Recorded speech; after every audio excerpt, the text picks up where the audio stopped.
Yes guys, welcome back to another video. Welcome to the George Benson football channel for 6 things that we learned from Chelsea 3, Newcastle 2. Now this is probably the happiest I've been in the entire month of March so far. Brilliant win for Chelsea, 3 goals, 3 points, and if we can go for 3,000 likes on this 6 things we learned video, that would be absolutely brilliant. We haven't done a like target for a while because, to be quite honest, there's not really been much to like. When Chelsea aren't playing well, the energy in my videos is a bit different, but today we got the job done. It wasn't perfect. We did concede 2 goals, and by the way, 2 very good goals at that from Isak and then Murphy at the end of the game for Newcastle. But overall, job done, good performance, couple of average, if not poor performances from Chelsea players. This is 6 things we learnt where we go through each of those performances, who were the standout players and who let us down. But today it was all about Chelsea getting the 3 points. We saw a team that started off kind of looking like that 4-2-3-1 that we expected. And then as the game went on, it kind of moves into that fluid 4-4-2. And I quite like this, you know, but it depends on the personnel that's going to be playing.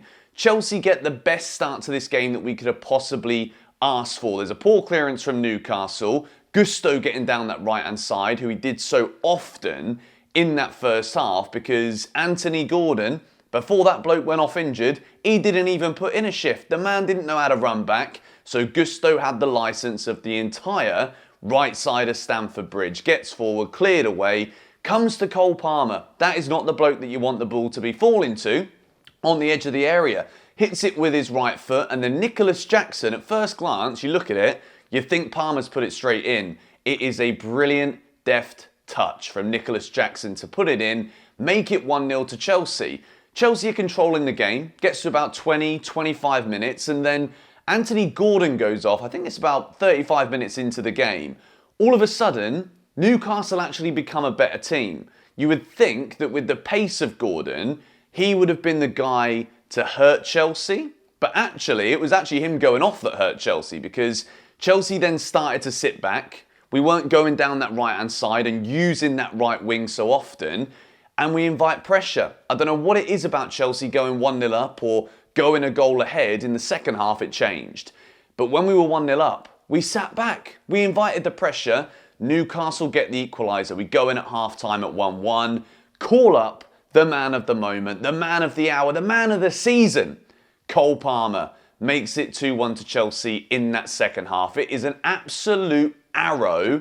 And from that point on, that is where the game changed in Chelsea's favour. It looks as though, when you look at 3-2, it's not as comfortable as it actually was for Chelsea. And it was from Cole Palmer's goal that we actually gained the comfort in this match. Chelsea go 2-1 up.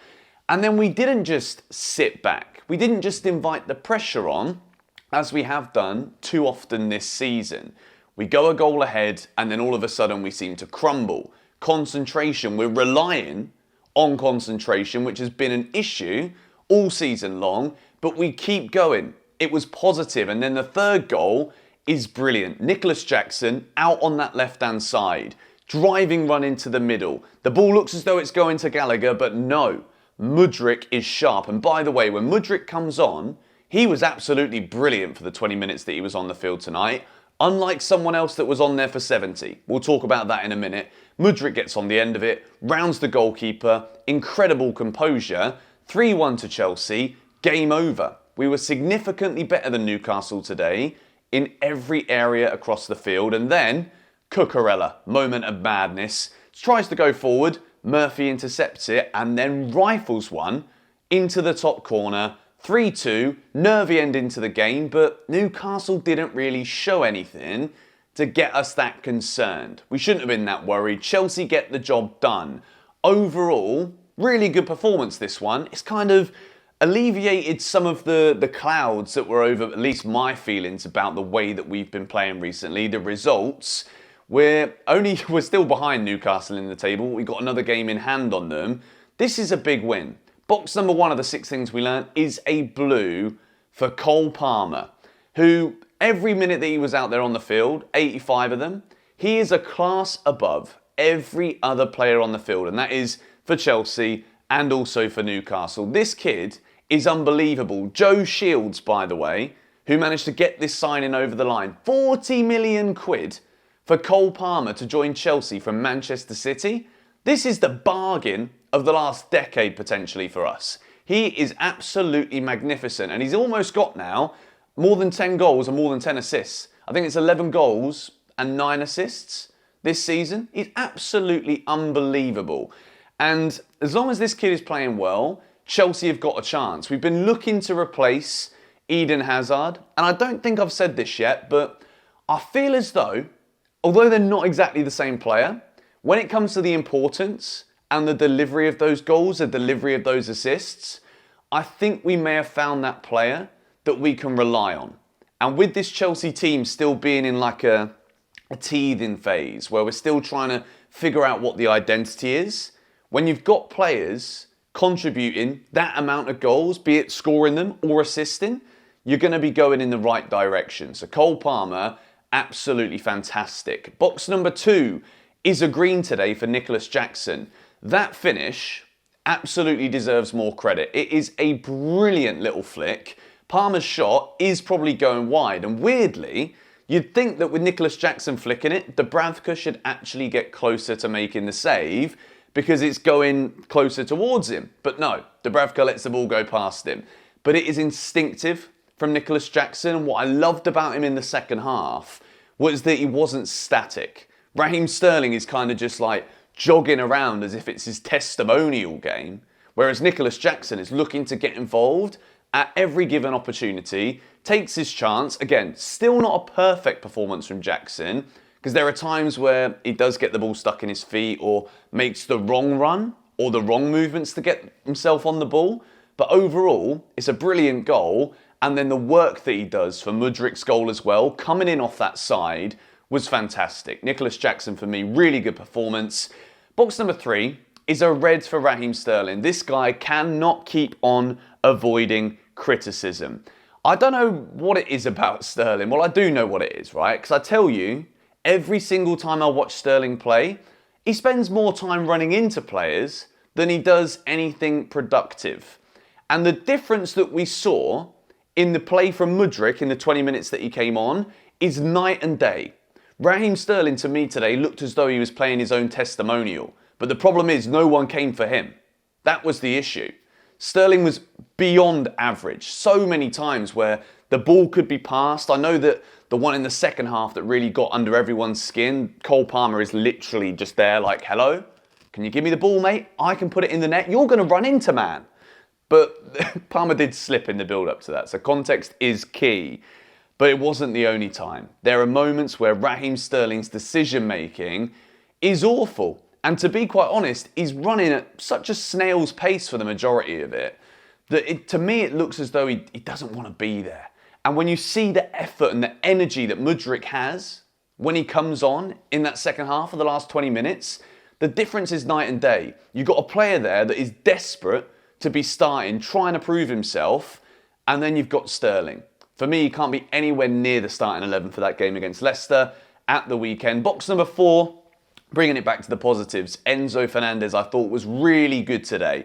Between him and Caicedo, you got Caicedo, who is all bundles of energy. He's quick, but he's quite often late when it comes to the timing of things, and he gets booked for it.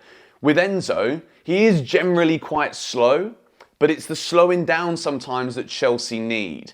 And it's the assist for Cole Palmer that I love from Enzo. The work from him and the vision in the build-up to Palmer's goal, fantastic. And I thought overall, I said it in the build-up to this game, in the match preview, if you saw it, Enzo puts in a good performance, Chelsea are ticking. And it was exactly that again. I thought Enzo did well, energy was good, vision was there. Box number 5, let me just check my notes what I went for here.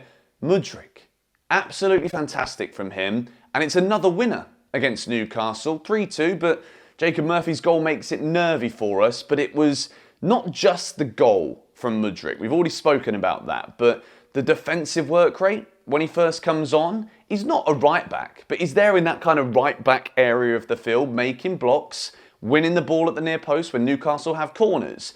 That is the kind of work that you need a player that you know is all about energy and the speed and just having those fresh legs, putting in a shift for the Chelsea team. And for me, that is, I said Mudryk should have started this game over Sterling. And well, with Sterling I put on the right, to be honest, but after what I just saw tonight, you can take him out of that right away. Conor Gallagher I didn't have in my side, but Conor Gallagher I think puts in an average performance. Mudryk absolutely has to be starting against Leicester. You can't keep scoring and then not start in the next game. Poch, put Mudryk in the starting 11 and watch him flourish in the next one in the FA Cup. Box number 6, quite quickly becoming one of my favourite players at Chelsea, Malo Gusto. The man was absolutely everywhere again today. And when I watch him play, he plays with this confidence and this silky little flow. Do you know what I mean? Like watching Gusto play football, it's like, it's music. He's brilliant. He's absolutely brilliant. Going forward in that first half, we absolutely peppered that Newcastle right-hand side for the first 25 minutes. Gusto had the free reign of the right-hand side of Stamford Bridge. And then in the second half, especially towards the end again, competent, defensively, going forward. Gusto is brilliant. Chelsea, I thought, were excellent tonight. To be quite honest, and wrap things up here, this is a big 3 points. I think it should give us a lot of confidence. I don't think it was as close as the 1-goal lead suggests. I thought we were really, really good. If you guys agreed with me, let me know in the comments down below. Hit the like button if you enjoyed this video. Subscribe if you are new. Come on, you Blues.